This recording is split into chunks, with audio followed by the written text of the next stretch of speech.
అదే టైంలో పోతుంది. అంటే ముఖ్యంగా కాలాన్ని లెక్కించడం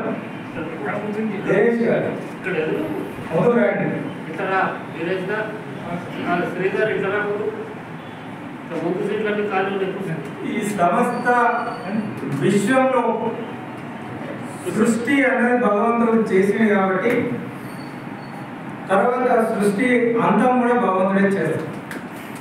దాన్ని కల్పము అంటారు. కల్పము అంటే మళ్ళా సృష్టి చేయడం. ఈ రోజు భగవంతుడు సృష్టి చేసింది, అక్కడి నుంచి కాలము లెక్కించడం జరుగుతుంది. మనకు క్షణాలు, నిమిషాలు, గంటలు, రోజులు, వారాలు, పక్షాలు, మాసాలు, ఋతువులు, తర్వాత అయనాలు, సంవత్సరాలు, యుగాలు, మహాయుగాలు, మన్వంతరాలు, కల్పకం. ఇట్లా కలియుగం 4,32,000 సంవత్సరం. 2 కలియుగాలు అయితే ఒక ద్వాపర యుగం అంటే 8,60,000 సంవత్సరాలు. 3 కలియుగాలకు ఒక కృతయుగం సమానం. అంటే కలియుగంలో కలిగి, ద్వాపర యుగంలో శ్రీకృష్ణ పరమాత్మ. ఇక త్రేతాయుగంలో అంటే 3 కలియుగాలకు అంతకాలం త్రేతాయుగం రామావతారం. ఇక అంతకంటే ముందు 4 కలియుగాలకు సమానం కృతయుగం అంటే దాదాపు 17 లక్షల పైన సంవత్సరం. ఈ కలియుగము, ద్వాపరయుగము, త్రేతాయుగము, కృతయుగం 4 యుగాలు కలిస్తే ఒక మహాయుగం. అంటే దాదాపు 43,20,000 సంవత్సరాలు అయితే ఒక మహాయుగం. ఇట్లా 71 మహాయుగాలు అయితే ఒక మన్వంతరం. అంటే ఒక మన్వంతరం అంటే దాదాపు 30,67,20,000 సంవత్సరాలు అవుతుంది ఒక మన్వంతరం. ఇట్లా 71 మన్వంతరాలు, 71 మహాయుగాలు అయితే ఒక మన్వంతరం. అంటే దాదాపు 30,60,20,000 సంవత్సరాలు. ఇలాంటి 14 మన్వంతరాలు అయితే ఒక కల్పకం. 14 మన్వంతరాలు. ఒక కల్పకం అంటే బ్రహ్మదేవునికి ఒక పగలు అయిపోతుంది.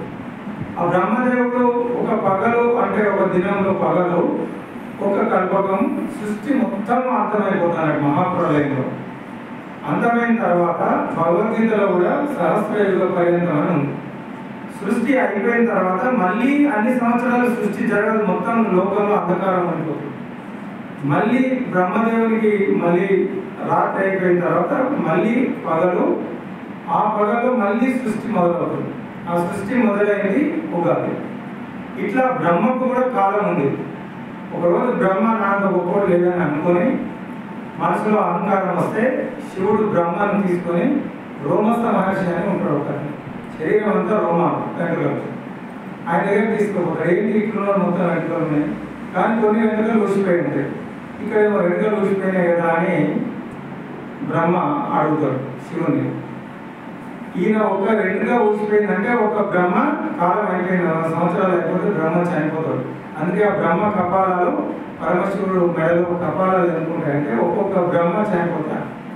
అంటే మన భారతదేశంలో ఊహకు అందనటువంటి కాలం మన దగ్గర లెక్కించబడుతుంది.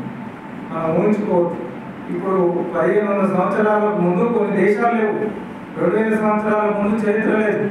కానీ మనది కోట్ల కోట్ల కోట్ల కోట్ల సంవత్సరాలు. బ్రహ్మలు కూడా ఎంతో మంది గడిచిపోయిందన్న కాలం గణన మన దేశంలో.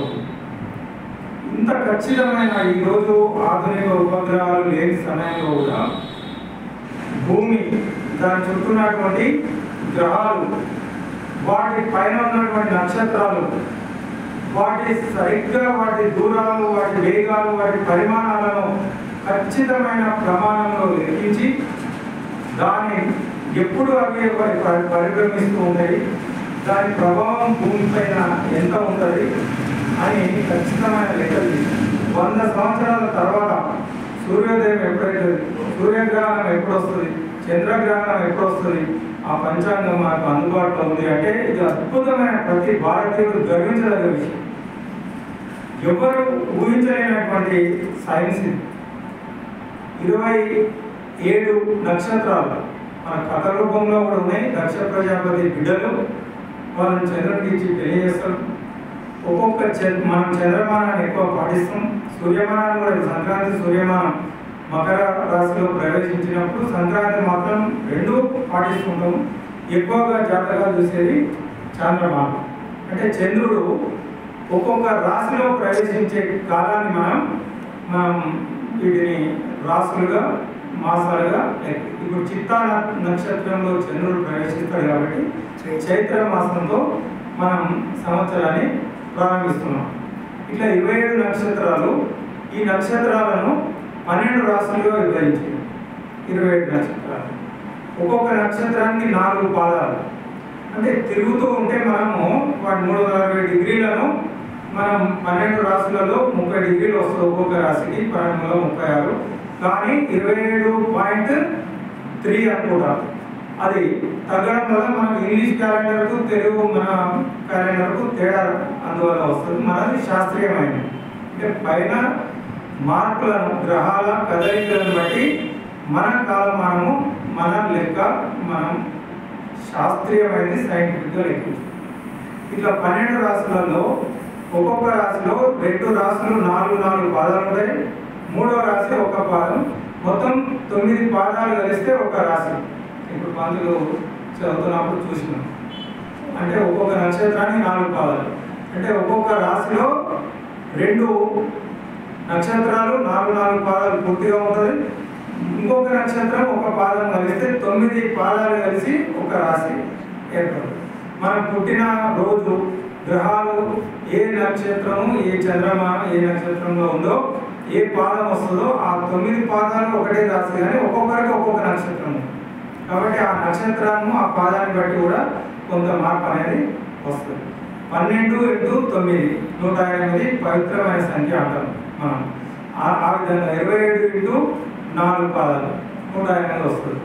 ఇట్లా ఈ రాశి కూటములను ఏర్పరిచి వాటి గ్రహాల గతులను లెక్కించి ఇప్పుడు ఎవరైనా జన్మిస్తే ఈరోజు భూమికి నవగ్రహాలు ఎంత దూరంలో ఏ దిశలో ఏ స్థానంలో ఉన్నాయో మళ్ళీ అదే స్థానం రావాలంటే 60 సంవత్సరాలు పడుతుంది. అన్నీ తిరుగుతూ ఉన్నాయి. ఈవెన్ సూర్యునితో సహా నవగ్రహాలు పాలపుంతలో గెలాక్సీలు వేల కిలోమీటర్ల వేగంతో తిరుగుతున్నాయి. కాబట్టి ఈ సూర్యమండలాన్ని మనం దృష్టిలో పెట్టుకుంటే ఈ క్షణంలో ఉన్న స్థితి మళ్ళీ ఇదే స్థితిలో అన్ని భూమికి అంతే దూరంలో అంతే దిశలో ఉండడానికి 60 సంవత్సరాలు పడుతుంది. కాబట్టి మన పెద్దలు సంవత్సరం పుట్టినరోజు చేసుకోలేదు. మళ్ళీ అదే స్థితి నువ్వు పుట్టినరోజు ఉన్న స్థితి మళ్ళీ రావాలంటే 60 సంవత్సరాలు పడుతుంది. కాబట్టి మనకు షష్ఠపూర్తి ప్రాధాన్యత ఇచ్చింది. అది శాస్త్రీయమైనది, సైంటిఫిక్గా దానికి ఆ రీజన్ ఉంది. సో ఇట్లా 1,100,000 సంవత్సరాల కాల గమనం మనకు అందించడం జరిగింది. కాబట్టి దీన్ని శాస్త్రీయమైనది. నమ్మితే ఫలితం ఇస్తుంది, నమ్మకపోతే వాళ్ళకు మనం చేసేది ఏమి లేదు. ఇట్లా మన పంతులాగా ఒక ఆయన శాస్త్రం చెప్తూ ఉంటే ఒకరు ఊరుకోని పంతులు ఎట్లా జరుగుతుంది. రేపు 12 గంటల లోపు నువ్వు స్వీట్ తింటావని చెప్పాడు కృష్ణమూర్తి పంతులు. నాకంటూ ఒకడు ఈయన చెప్తా అవుతుందా, ఎట్లా తింటా నేను, తినేది నేను, పంతులు చెప్పింది తప్పు అని నిరూపించాలి. నేను తిన పంతులు అని చెప్పి రేపు ఏం చేసినామంటే ఆయన అడవిలో పోయి చెట్టెక్కి కూర్చున్నాడు. 12 దాకా నేను స్వీట్ తిన్నా, ఎట్లా తింటా అడవిలో పోతే ఒకటి రావడానికి. సరిగ్గా 12-10 నిమిషాలు అవుతుంది. ఇక నేను పంతులు చెప్పింది రాగానే నిరూపిస్తాను అనుకున్నాడు. సరిగ్గా అదే టైంలో గజ దొంగలు ఒక అతన్ని వెతుక్కుంటూ ఆ దారిలో వచ్చింది. ఈ చెట్టు మీద కూర్చొని ఆ ముందు ఇలాంటి సేటు ఒక అతను వ్యాపారం చేసుకుంటూ అవన్నీ తీసుకొని పోతుంటే ఆయనను తరుముకుంటూ వచ్చింది. దొంగల భయానికి ఆ వ్యాపారస్తులు ఏం చేసినట్టు ఆ చెట్టు కింద అవన్నీ వాళ్ళు తెచ్చుకున్నటువంటి పాయసాలు అవన్నీ ఉన్నాయి. అవి అక్కడ పెట్టి వాళ్ళు అరిపెట్టారు. దొంగలు పరిగెత్తుకుంటూ వచ్చి ఆ చెట్టు కింద పాయసాలు చూసింది. వాళ్ళకి ఆకలేదు. ఆ అరే ఏదో ముందైతే మంచి విందు భోజనంగా ఉంది, తిన్న తర్వాత ఆలోచిద్దామని ఆగాను. అరే మన కోసం ఎవరు చెట్టు పెట్టిందంటే ఇదేదో అనుమానంగా ఉంది అని ఆ వీడియో చూస్తే పైన చెట్టు మీద పడుతున్నాడు. వీడియో పెట్టినట్టు ఆయన చెప్పడానికి ఏమో పాయసం పెట్టి కూర్చున్నాడు. అదే దిగురా అన్నాడు. వాడు భయపడుకుంటూ దిగాడు. నువ్వే ఆయన పెట్టినాను. అయ్యా మహాప్రభు నాకేం తెలియదు, ఆ పాయసం గురించి మాత్రం అసలే చెప్పబోతున్నాను. వాళ్ళకి ఇంకా డౌట్ వచ్చింది, వీడు ఏంటి పాయసం ప్రత్యేకంగా చెప్తున్నాడు, ఇందులో ఏమైనా విషయం కలిపాడేమో అని మరీ ముందు నువ్వు తాగురాను. అయ్యా మీరు ఏమైనా చెప్పగా పాయసం మాత్రం తాగుతున్నారు. ఇంకా వాళ్ళకి అనుమానం పెరిగిపోయింది, తాగుతావా చస్తావా అని చెప్పి భయపెట్టేసరికి బలవంతంగా పాయసం తాగి. మూర్ఖులు ఒక్కొక్కసారి పెద్దలు చెప్పిన విషయాలు నమ్మరు, కానీ ఇది చాలా శాస్త్రీయమైంది. మనకు తిథులు కూడా ఉన్నాయి. చాలా వరకు ఏమైంది మాసాలకు వెళ్ళి మర్చిపోతున్నాం. ఇప్పుడు చదువుకున్నప్పుడు మనకే గుర్తుంటుంది, ఇంగ్లీష్ క్యాలెండర్కి అలవాటు పడ్డాం. కానీ శాస్త్రీయమైన మన పెద్దలు అందించినటువంటి ఈ గొప్ప సైన్స్ను మనం మర్చిపోతున్నాం. ఇప్పుడు తిథులు ఉన్నాయి, దాంట్లో పాడ్యమి నుంచి మనకు తదియ విద్య చతుర్థి పంచమి అని దశమి ఏకాదశి. ఏకాదశి చాలా పవిత్రమైనటువంటి, అందరూ అనుకోవచ్చు అన్ని రోజులు ఒకలా ఉంటాయి. పిల్లలు చదువుతుంటే కూడా యూనిట్ టెస్టులు ఉంటాయి, తర్వాత హాఫ్ ఇయర్లీ ఉంటుంది, యాన్యువల్ ఎగ్జామ్ ఉంటుంది. ఒక్కొక్క దానికి ఒక్కొక్క ప్రాధాన్యత. ప్రతి నెల ఏకాదశికి ప్రత్యేకమైన దానికి పవిత్రత ఉంది. ఏకాదశి రోజు ముందు చంద్రుడు మనసు మీద ప్రభావం ఎక్కువ చూపిస్తాడు. అందుకని యాక్సిడెంట్ కూడా ఏకాదశి రోజు ఎక్కువ జరుగుతాయి. అంటే మైండ్ అనేది ఎక్కువగా ఆందోళన చెందే అవకాశము ఎక్కువ. చంద్రుడికి మనసుకు దగ్గర సంబంధం ఉంటుంది. సముద్రం కూడా ఉన్న రోజు ఎక్కువగా ఉంటుంది. కనిపించకపోయినా మనకు ముందు జరుగుతున్నటువంటి దుర్విషయాలు కాబట్టి ప్రభావం ఉంటుంది. అందుకే ఎవరైనా పిచ్చి చేస్తే అమావాస రోజు ఎక్కువ చేస్తుంది. మరి ఈ అమావాస పున్నమి చంద్రుడి యొక్క ప్రభావం మనసు మీద ఉంటుంది కాబట్టి ప్రత్యేకంగా ఏకాదశి చాలా ప్రభావం చూపించే రోజు కాబట్టి పెద్దలు ఏం చెప్పినంటే ఆ రోజు భగవంతుని ఆలోచనలో గడపాలని చెప్పి ఏకాదశి ఉపవాసాన్ని మనకు అందించు. అంటే ఉపవాసం భగవంతుని దగ్గరగా ఉండడం, సాత్విక చింతనతో ఉంటే ఆరోగ్యం ఉంటుంది, ఆధ్యాత్మికంగా మనం బాగుంటుంది. వైకుంఠ ఏకాదశి అంటే ప్రతి నెల ఏకాదశితో పాటు సంవత్సరానికి ఒక వైకుంఠ ఏకాదశి. ఆ రోజు మోస్ట్ పవర్ఫుల్ డే. ఒక్కరోజు మనం చేసింది కోటి రోజులు చేసిన పుణ్యఫలం మనకు దక్కుతుందని చెప్పి పెద్దలు మనకు అనేక విషయాలు, తిథులు, వారాలు, నక్షత్రాలు, ముహూర్తాలను చూడడం. ఈ ముహూర్తం రామాయణ కాలం నుంచి ఉంది. జనకుడు తొందరపడి రాముడు ఎక్కడ దూరం అవుతాడో, ఎవరైనా కుట్రలు చేస్తే రామునికి పట్టాభిషేకం ఎక్కడ ఆగిపోతుందో అని చెప్పి ఆయన వశిష్ఠుని అడగకుండా ముహూర్తం నిర్ణయిస్తాడు. పట్టమాసారి కులగురుని అడగకుండా. ఎందుకంటే కైకేయిని పెళ్లి చేసుకునేటప్పుడు ఆమె తండ్రికి మాటిస్తాడు, నీకు ఆల్రెడీ భార్యలు ఉన్నారు కదా, వాళ్ళ పిల్లలు రాజులు అవుతారు అంటే లేదు లేదు కైకేయి గుడ్డే బిడ్డనే రాజు చేస్తా అని మాటిచ్చాడు. అది కైకేయికి తెలియదు. కానీ రాముని మీద ప్రేమతోటి దశరథునికి మనసులో భయం ఏర్పడుతుంది. ఎక్కడ కైకేయి తండ్రి వచ్చి భరతుని రాజు చేయమని అడుగుతాడో, రామునికి పట్టాభిషేకం ఎక్కడ ఆగిపోతుందో అని చెప్పి భరతుడు శత్రుఘ్నుడు లేని సమయంలో అంత ఇంపార్టెంట్ పెద్ద కార్యం ఇంట్లో జరుపుకుంటూ భరతుడు ఇద్దరు కొడుకులు లేరు, ఎవరు చుట్టాలకు చెప్పలేదు. రామునికి పట్టాభిషేకం అంటే రామునికి పిల్లనిచ్చిన మామకు కూడా చెప్పలేదు. రాముని మామకు చెప్తే భరతుని మామకు కైకేయి తల్లి కూడా చెప్పాలి. అందరూ వస్తే ఎక్కడ అయిపోతుందని గురువును అడగలేదు ముహూర్తం మంచిదా కాదా అని. తొందరగా పిలిచి రేపు పట్టాభిషేకం అని చెప్పి అది ఆగిపోయిన విషయం మనందరికీ తెలుసు. రావణ యుద్ధం జరిగేటప్పుడు కూడా మనకు పెద్దలు చెప్తారు, యుద్ధానికి కూడా ముహూర్తం పెట్టించింది. ఆ ముహూర్తం రావణాసురుడే చూసిందని కూడా కొన్ని కథలలో ఉంది.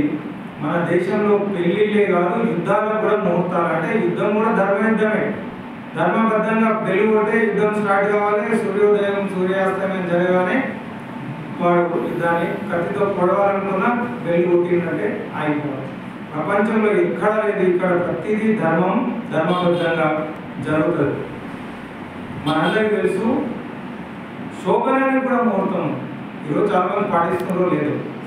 ఎందుకయ్యా ఇవి అంటే కశ్యప ప్రజాపతికి దితి అతిథి అని ఇద్దరు భార్య. దితికి పుట్టిన వాళ్ళంతా రాక్షసులు, దైత్యులు. అతిథికి పుట్టిన వాళ్ళంతా ఇంద్రుడు, వామనుడు, వీళ్ళంతా దేవతలు. ఇద్దరు అన్నదమ్ములే, రాక్షసులు దేవతలు, ఒకే తండ్రికి సంతానం. కానీ దితి ఏం చేస్తుందంటే అసుర సంధ్య వేళ అడగరాని టైంలో కశ్యప ప్రజాపతిని కలవాలని చెప్పి బలవంతం చేస్తుంది.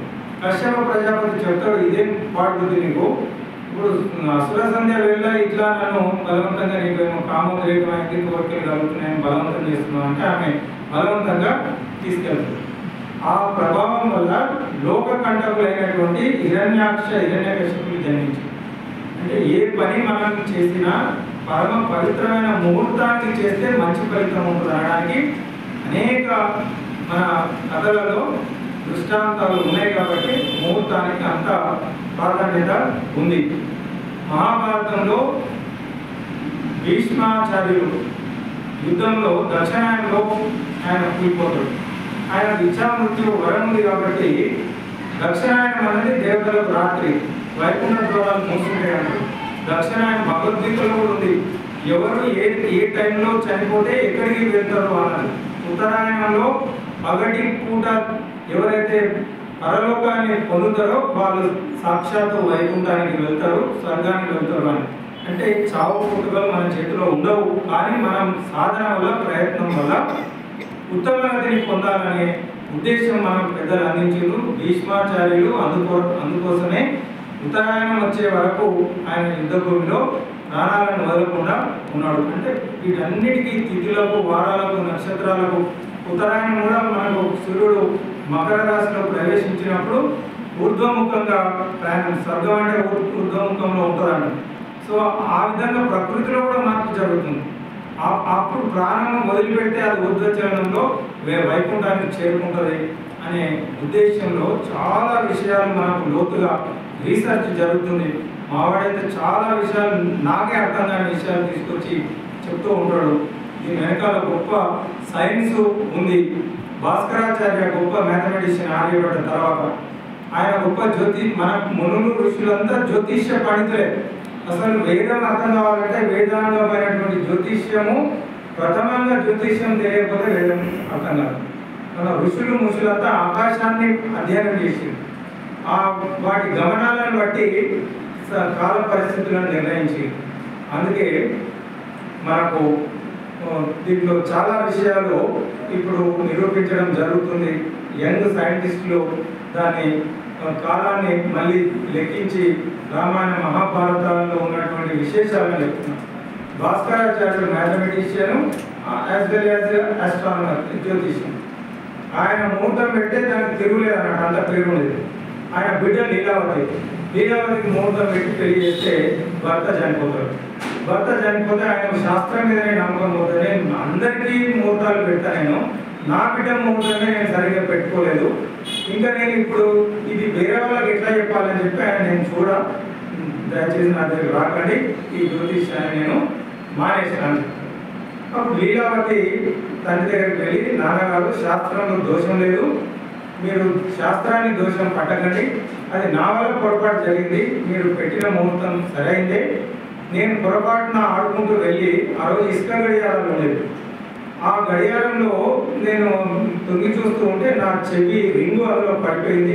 ఆ ఇసుకలో చెయ్యి పెట్టి నేను తీసేసరికి ఇసుక అనేది లోపలికి వెళ్ళిపోయింది. ముహూర్తానికి ముందే ఆ ఇసుక మొత్తం జారిపోయిందంటే మీరు పెట్టిన ముహూర్తానికి గంటనో ముందే అది ఇసుక పడిపోయింది కాబట్టి అది చూసుకోకుండా మీరు అయిపోయిందని ముహూర్తం అంటే టైం ఫాల్ట్, అది క్లాక్ గడియారం యొక్క పొరపాటు అది నా వల్ల జరిగింది అని చెప్పడం కూడా మనకు జ్యోతిష్యం ఎంత శాస్త్రీయమైంది. మనకు పుట్టిన తేదీ కరెక్ట్గా లెక్కిస్తే, గౌతమ బుద్ధుడు పుట్టగానే జ్యోతిష్యులు చెప్పిండు, ఆయన మహారాజు అయ్యా ఈయన సన్యాసి అవుతాడు అని జ్యోతిష్యం చెప్పింది. ఎట్లా సన్యాసి అవుతాడు, నేను కాకుండా చూస్తా అని చెప్పి గౌతమ బుద్ధుడిని 27 సంవత్సరాలు వచ్చే వరకు ప్రపంచం కనిపించకుండా పెంచిండు రాజు. ఆయనకు ముసలోళ్ళు కనిపించలేదు 27 సంవత్సరాలు, రోగం వచ్చిన వాళ్ళు చూడలేదు, ఏడుపు అనేది వినలేదు, దుఃఖము అనేది లోకంలో ఉంటుంది అన్నది తెలియకుండా 27 సంవత్సరాలు గౌతమ బుద్ధుని, సిద్ధార్థుని పెంచిండు, పెళ్లి చేసిండు, కొడుకు కూడా పుట్టిండు. ఏదో ఒక రోజు పట్టణంలో వెళ్తూ ఉంటే ఒక శవయాత్ర పోతూ ఉంటే మొట్టమొదటిసారి 27 సంవత్సరాల తర్వాత గౌతముడు శవయాత్ర చూస్తాడు. అప్పుడు ఆయన అడుగుతాడు, ఏంటి ఎందుకు ఏడుస్తున్నారు? మంత్రి చెప్తాడు రాజగిరిగా, అయ్యా భర్తను చనిపోయింది. ఆయనకు తెలియదు ఫస్ట్ టైం, ఏంటి మనుషులు చనిపోతారా అంటాడు. అవును చనిపోతారు. ఎందుకు ఏడుస్తున్నారు? అందరు చనిపోయినందుకు ఏడుస్తున్నారు. నేను కూడా చనిపోతాను. అందరు చనిపోతారు.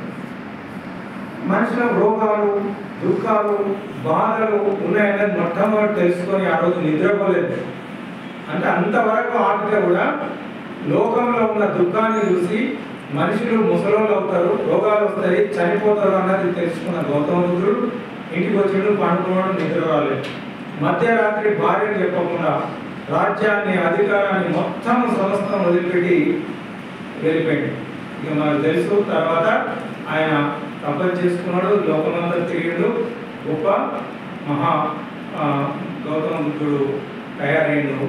ఆయన బోధనల వల్ల ప్రపంచం ఎంతో ప్రభావితం జరిగింది. అంటే జ్యోతిష్ శాస్త్రము అంత ప్రామాణికమైనటువంటి సైన్స్, అబ్సల్యూట్ సైన్స్. అది సరిగ్గా దాన్ని ఉపయోగించుకుంటే సరైనటువంటి ఫలితాలు తప్పకుండా ఉంటాయి. అవన్నీ ఆరోగ్యాన్ని, ఆనందాన్ని తెలియజేయడానికే పెద్దలు మనకి ఇచ్చిండ్రు. దుర్ముహూర్తం అంటాం. దుర్ముహూర్తం అంటే వర్షాకాలంలో మనం పెళ్లి పెట్టుకుంటే భయంకరమైన వర్షాలు పడితే కానీ జరగదు, ఆటంకాలు వస్తాయి. ఆ విధంగానే మన పెద్దలు ముహూర్తాలు, చాతుర్మాస్యంలో బయట ఏం చేయొద్దు, వర్షాకాలం ఉంటుంది కాబట్టి సాధకులు ఆ 3 నెలలు 4 నెలలు కూర్చొని సాధన చేయాలి, గొప్ప విషయాలు తెలుసుకోవాలి, తర్వాత ప్రజలకు తెలియజెప్పాలని చెప్పి ఈ పద్ధతులన్నీ మన కోసం పెట్టినాయి. దాంట్లో ఏది మనం తీసేయడానికి వీలేదు. ఆచరిస్తే మనకే మంచిది. ఆరోగ్యం ఇప్పుడు ఉగాది ఎండాకాలంలో వస్తుంది కాబట్టి పచ్చడి తాగమనం ఆరోగ్యానికి మంచిది. వేసవి కాలంలో ఆ చింతపండు, అందులో ఇవన్నీ మనం కొత్త మామిడి కాయలు, వేపపూత రోగాలు రాకుండా కాపాడుతుంది, శరీరాన్ని చల్లదనంలో ఉంచుతుంది. మొన్ననే జరిగిన చలికాలంలో వచ్చిన సంక్రాంతి చలి భరించలేము కాబట్టి శరీరంలో వేడి పుట్టడానికి మనకు నువ్వులు, బెల్లము, నువ్వుల నూనె తీసుకోమని. ఇట్లా ప్రతి వినాయక చవితి వర్షాకాలంలో చెరువులన్నీ కలుషితమైపోతాయి కాబట్టి 21 ఆకులతో వినాయకుని మట్టి విగ్రహాన్ని పూజ చేసి చెరువులో వదిలితే నీరు శుద్ధి అయ్యే పని. అంటే మనకు ఆరోగ్యానికి, శాస్త్రీయంగా, ఆధ్యాత్మికత, భగవత్ చింతనలో జీవితం అంటే కేవలం సుఖాలు మాత్రమే కాదు. ఇంతకుముందు పెద్దలు చెప్పినట్టు సుఖ దుఃఖాల సమ్మిళితం. ఎవ్వరు కూడా నా జీవితంలో కష్టాలు రావద్దు అనుకుంటే పొరపాటు. అంపశయ్యపై ఉన్న భీష్మాచార్యుని దగ్గరికి ఇక యుద్ధం అయిపోయింది, ధర్మరాజు రాజు అయ్యాడు. కృష్ణుని అడుగుతాడు, బాబాయ్ ఇప్పుడు ఏం చేయాలని. ఏం లేదు, మనకు అందరికంటే అనుభవజ్ఞులు భీష్ముడు మీ తాత ఉన్నారు, ఇంకా ఆయన ప్రాణాలతో ఉన్నాడు. నువ్వు ఆయన అనుభవం నీకు చాలా అవసరం పరిపాలించడానికి. ఆయన దగ్గరికి వెళ్దాం కదా, ఆయన్ని అడుగుదాం. వీళ్ళంతా కలిసి వెళ్ళి భీష్ముని కలుస్తాం. భీష్ముడు అప్పుడు వీళ్ళతో విష్ణు సహస్రనామాలు ఆయన్ని అంపశయ్యపై ఉండి చెప్పినటువంటి మనందరికీ తెలుసు. అంటే అప్పుడు ధర్మరాజు వస్తూ ఉంటే భీష్ముడు ఆ అంపశయ్యపై ఉండి అనుకుంటాడు అన్నాడు, రాజట ధర్మజుండు, సురరాజ సుతుండట ధన్వి, శాస్త్రవోద్వేజకంబైన గాంధీవము విల్లట, సర్వలోక సంరక్షకుండు సారథియట చక్రి, ఉగ్ర గదాధరుండు భీముండు అయ్యాటికి తోడు వచ్చునట, ఇటు వారికి కష్టములు కలుగుట ఏమి చిత్రం అని చెప్పి ఆయన రాజసూయ యాగం చేసి మహాభారత యుద్ధంలో విజయాన్ని సాధించి సమస్త భూమండలానికి సామ్రాట్ అయిపోయాడు ధర్మరాజు. ఆయనకు సకల రాజులు మొత్తం సామంత రాజులే తరలి వచ్చి ఆయనకు లొంగిపోయింది. అట్లాంటి ధర్మరాజు ఇక అర్జునుడు దేవేంద్రునితో